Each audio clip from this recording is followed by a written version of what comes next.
بھی ان کو ہوتے ہیں، سب کچھ ان کو، یہ بڑی بدقسمتی ہے ہماری۔ انشاءاللہ میں آپ کو اس کی پوری کمپنسیشن دلواؤں گا۔ یہ جو دیامیر بادشاہ ڈیم ہے یہ پاکستان کا بہت بڑا اثاثہ ہے، اس سے انشاءاللہ ہمارے ملک میں پانی کا اضافہ ہوگا، کیونکہ ہم پانی کی ریزروائر بنے گا۔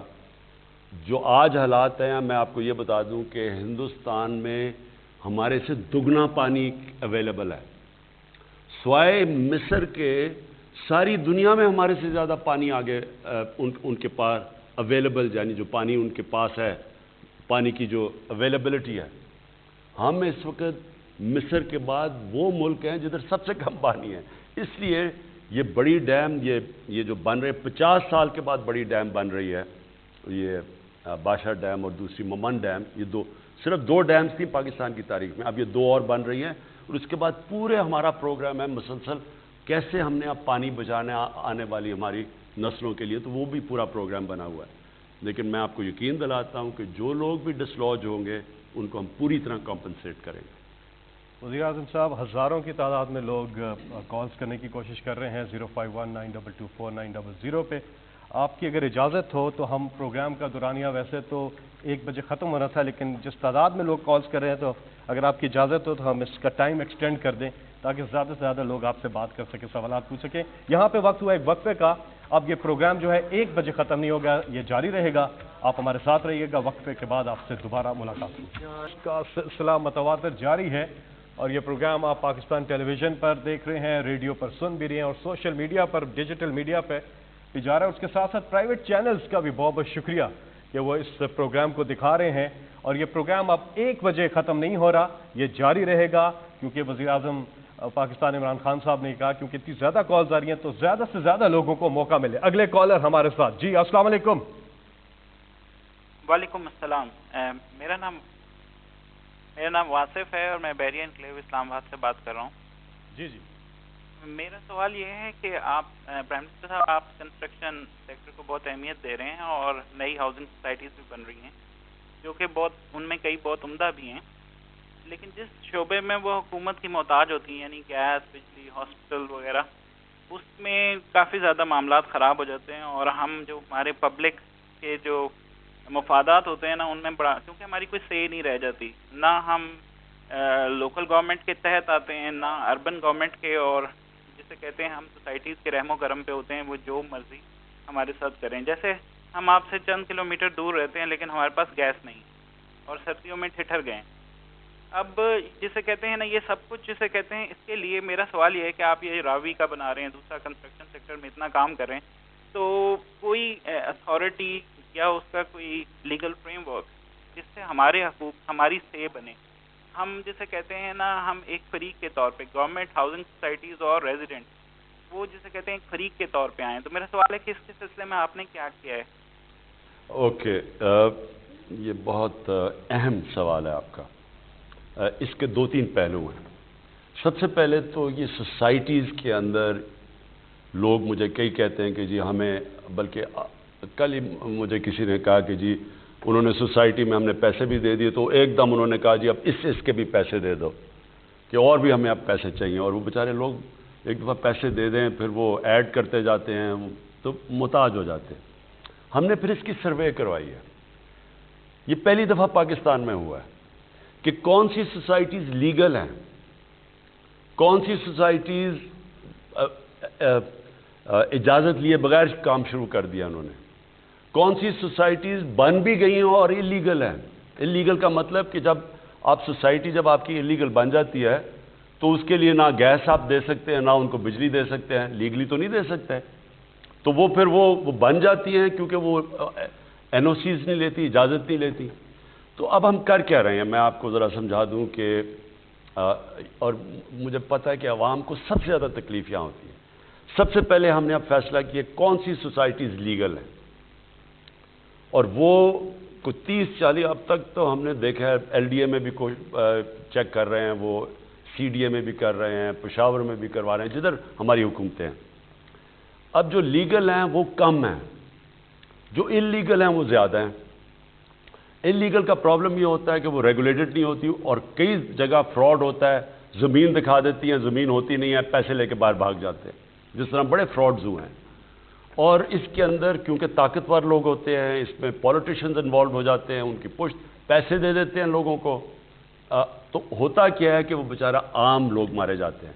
تو سب سے پہلے اب کوشش ہو رہی ہے پاکستان میں, ہماری یہ جو ہماری حکومتیں ہیں, کہ پتہ چلوایا جائے کہ لیگل کون سی ہیں, کون سی لیگل ہیں, ان کو ریگولرائز کرنا ہے, کس کو کرنا ہے, اور کون سی ایسی ہیں جن کو ہم نے بالکل اجازت نہیں دینی. تو ایک تو پہلے یہ ایکسرسائز ہو رہی ہے, اور انشاءاللہ میں نے ان کو ٹائم سیٹ دیا ہوا کہ 1 مہینے کے اندر مجھے پوری طرح پکچر چاہیے, اور اس کے بعد پھر ہم نے ایکشن میٹرکس بنانا ہے. کیونکہ اس کے اندر کیونکہ پیسہ زیادہ ہے, بدقسمتی سے سب کو پیسے کھلا دیتے ہیں, ہر گورنمنٹ ڈپارٹمنٹ کو پیسے دے دیتے ہیں, اس سے وہ گورنمنٹ ڈپارٹمنٹ کچھ کہتی نہیں ہے, انلیگل کنیکشن دے دیتے ہیں, اصل میں لوگ بیچارے مار کھاتے ہیں. تو ایک تو یہ ایکسرسائز ہو رہی ہے. دوسری چیز کنسٹرکشن کی اب میں آپ کو بات کرتا ہوں. یہ پہلی دفعہ پاکستان کی تاریخ میں کنسٹرکشن سیکٹر کو گورنمنٹ نے اٹھایا, اور اس کی جتنی بھی رکاوٹیں ان کے سامنے آتی تھیں وہ ہم نے دور کی ہیں. ہم نے ان کے لیے ٹیکس بریکس دیے ہیں, ہم نے ان کے لیے آسانیاں پیدا کی ہیں, 1 ونڈو آپریشن کی کوشش کر رہے ہیں. جدھر جدھر ہماری گورنمنٹ ہے ادھر تو ہم کر رہے ہیں. سندھ کے اندر ہماری گورنمنٹ نہیں ہے, ادھر ہمارا کوئی ادھر ہم کچھ نہیں کر سکتے. لیکن LDA میں, CDA میں, پشاور کے اندر, اور ہر جدھر, اور پھر کنسٹرکشن کے لیے جو انسینٹیوز دینے ہیں, ہمارا نیا پاکستان ہاؤسنگ کا جو پورا اتھارٹی بنی ہوئی ہے, ہر قسم کی کوشش کر رہے ہیں کہ جو آپ کنسٹرکشن کرنا چاہے اس کے لیے رکاوٹیں کم سے کم ہوں. ہم اس کو انفارمیشن ٹیکنالوجی کی طرف چلے گئے ہیں. ہم نے اب پورٹلز بنا دیے ہیں, کمپلینٹ سیلز بنا دیے ہیں کہ جدھر بھی کسی کو پرابلم ہو وہ وہاں کرے. پرمیشنز اب آن لائن پہ چلے گئے ہیں کہ آن لائن پرمیشن لوگوں کو مل جائے. یہ سب چیزیں پچھلے 1 سال میں 1 سال سے ہو رہی ہے. پھر ہم نے FBR سے ان کے لیے جو ڈبل ٹیکسیشنز تھی وہ ٹیکس کم کروائے ہیں.